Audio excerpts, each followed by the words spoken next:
बिस्मिल्लाहिर्रहमानिर्रहीम अल्लाहुम्मा सल्लि अला मुहम्मदिन व आले मोहम्मद। मैंने आपसे कल वादा किया था कि कोई जो लोकल ख़बरें हैं उनके ऊपर भी बात करेंगे, लेकिन इंडिया से हमारी जान छूटे तो कोई और बात करें। आ,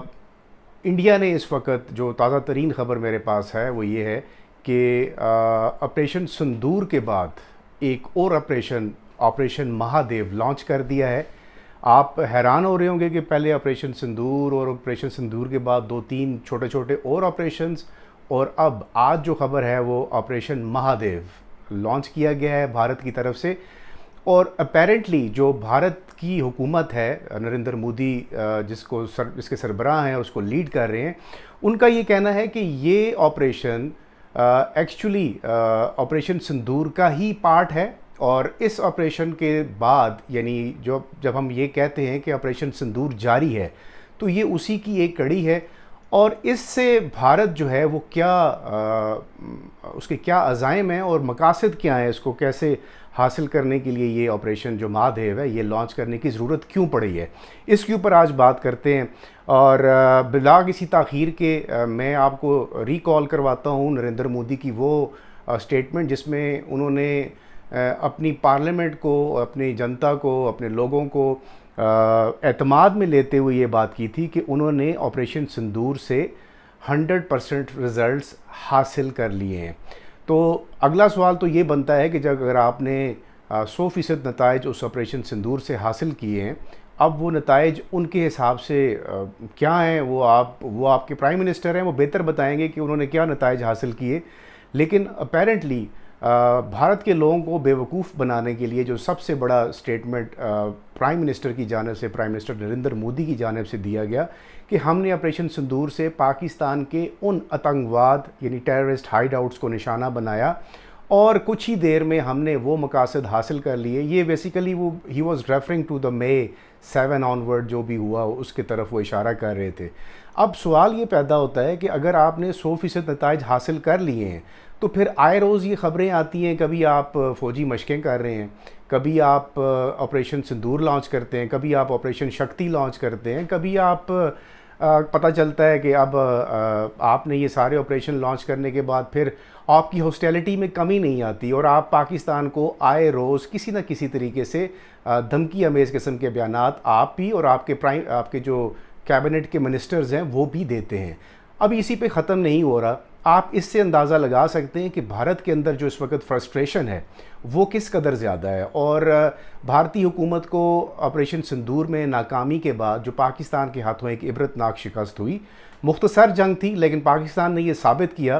कि पाकिस्तान अपने दिफा की सलाहियत भरपूर अंदाज में रखता है और अगर किसी किस्म का मिस एडवेंचर जो उसका पड़ोसी है, जो अक्सर इसी आड़ में रहता है, अगर वो करता है तो यकीनन उसका जवाब वो देने की सलाहियत रखता है। फिर आप छुपाते रहें कि ऑपरेशन सिंदूर की, अभी तक आपसे सवालात पूछे जा रहे हैं इंडिया के अंदर कि ऑपरेशन सिंदूर में अगर पहलगाम में जो हमला हुआ है उसमें जो 4 लोग आए थे जिनका आपने जिक्र किया था, वो उनके डॉक्यूमेंट्स कहाँ हैं, वो कौन लोग हैं, उनकी शनाख्त हुई है, क्या वो पाकिस्तानी हैं, क्या वो इंडियंस हैं, क्या वो कश्मीरी हैं, और अगर वो इन तीनों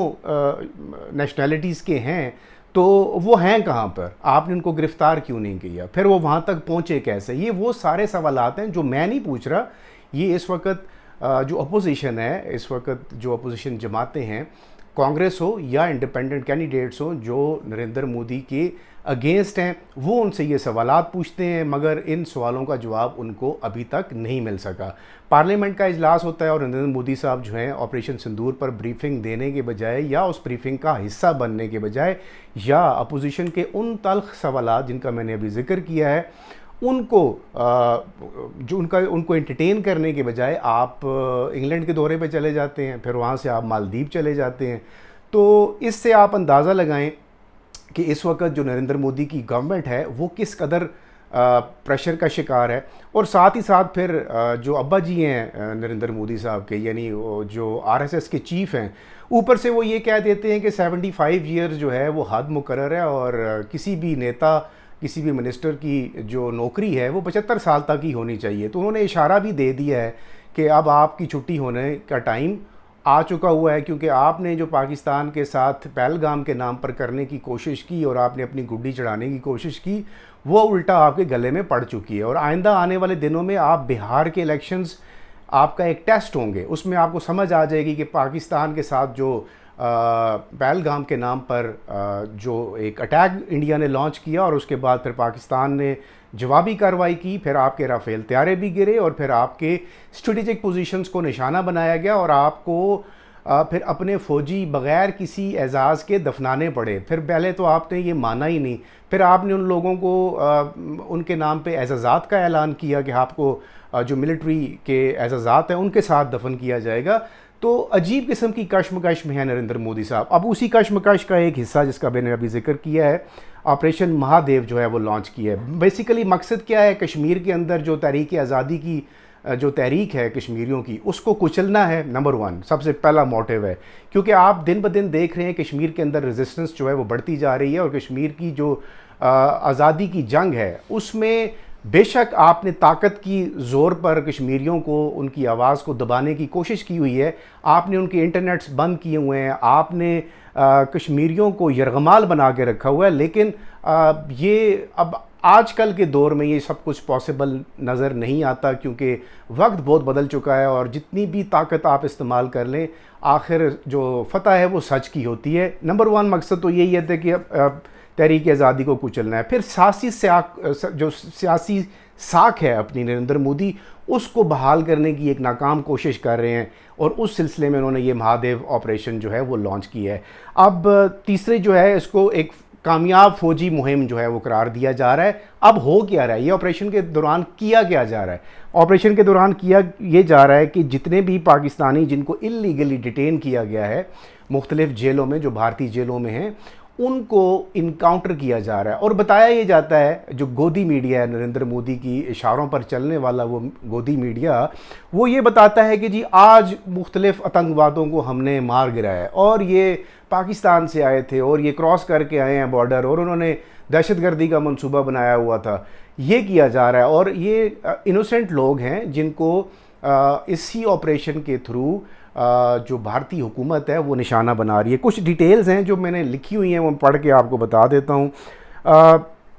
ये इसी के साथ साथ यानी फॉल्स फ्लैग ऑपरेशन की फ़ौरन बाद भारतीय फ़ौज की जानिब से फेक इनकाउंटर्स का सिलसिला शुरू किया गया था, यानी ऑपरेशन सिंदूर के बाद ही जो है। इससे पहले भी 24 अप्रैल को आज़ाद जम्मू और कश्मीर के 2 शहरियों मोहम्मद फ़ारूक और मोहम्मद दीन को गलती से सरहद क्रॉस किए जाने पर भारतीय फ़ौज ने बेईमाना तरीके से उनका इनकाउंटर किया और उनको शहीद कर दिया था। अच्छा जी, जो सिक्योरिटी सोर्सेज हैं वो ये भी कहते हैं कि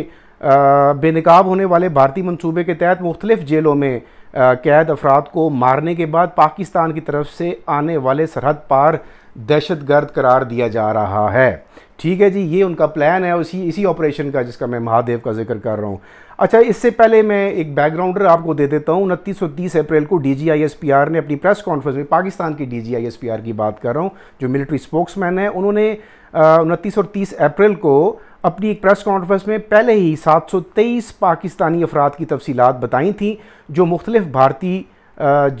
जेलों में गैर कानूनी तौर पर बंद हैं। अब ये जो इल्लीगल डिटेन्ड पाकिस्तानी हैं, इनको ये इसी ऑपरेशन के बाद निशाना बनाने की कोशिश की जा रही है और मुख्तलिफ इनकाउंटर्स का नाम दिया जा रहा है। इसके अलावा 56 ऐसे पाकिस्तानी भी हैं जो भारतीय खुफिया एजेंसियों ने गैर कानूनी और जबरी तौर पर अपनी हिरासत में रखे हुए हैं और इन 56 अफराद की तफसीलात भी DGISPR अपनी 29 और 30 अप्रैल की प्रेस कॉन्फ्रेंस, रेफरेंस के लिए आप बेशक वो प्रेस कॉन्फ्रेंस निकाल के देख भी सकते हैं। हस्बे रवायत फेक इनकाउंटर्स के बाद भारतीय मीडिया को पहले ही इन अफराद की लाशें, ये बड़ा ज़बरदस्त पॉइंट है जी, कि उनकी लाशें भी उनको पता है कि वो कहाँ पे हैं। ये जो गोदी मीडिया में उसकी बात कर रहा हूँ। इनकाउंटर्स के फौरी बाद भारतीय मीडिया को पहले ही उन अफराद की लाशें और प्लांटेड हथियारों वगैरह की वीडियो और तस्वीर जो हैं वो शेयर की जा चुकी होती हैं। ये कमाल है, यानी ऑपरेशन बाद में होता है और जो नरेंद्र मोदी और उनकी टीम है वो सारा जितना भी डाटा है, जो भी उनके पास तफसीलात हैं, वो अपने टेलीविज़न चैनल्स को वहाँ पहुँचा देते हैं और फिर वो जो नाम नेहाद एंकर्स हैं और वो जो जर्नलिस्ट हैं जो नरेंद्र मोदी के टुकड़ों पर पलते हैं, वो वहाँ पर एक वावेला मचा देते हैं और वो कहते हैं कि जी ओहो हो देखें जी कितनी बड़ी कामयाबी हमने हासिल की जा रही है। असल पॉइंट क्या है? पॉइंट ये है कि इस वक्त जो प्रेशर बिल्डअप हुआ है नरेंद्र मोदी के ऊपर, लोगों के वो सवालात हैं जो चुभ रहे हैं इस वक्त बीजेपी को, वो एक्चुअली अपने आप उनसे लोगों को हटाने के लिए इस किस्म की जो है वो हरकतें कर रहे हैं। ज़राए के मुताबिक भारतीय फ़ौज मकबूजा कश्मीर में फ़ेक इनकाउंटर स्पेशलिस्ट के तौर पर बदनाम ज़माना है और ऑपरेशन महादेव भारतीय फ़ौज की जानिब से फ़ेक इनकाउंटर्स का तसलसल है। अच्छा, ज़राए ये भी कहते हैं कि पहलगाम फॉल्स फ्लैग ऑपरेशन सिंदूर की नाकामी में हज़ीमत उठाने के बाद भारत मुकम्मल तौर पर बुखला चुका हुआ है और उसके बाद ये वाले ऑपरेशन कर रहे हैं। इसी के ऊपर हम मज़ीद भी कुछ तफसीलात हैं। आज तो मेरे ख्याल से टाइम काफ़ी हो गया, मेरी कोशिश होगी कि अगले वीलॉग में मैं आपको इस हवाले से मज़ीद कुछ अपडेट्स भी दे सकूँ।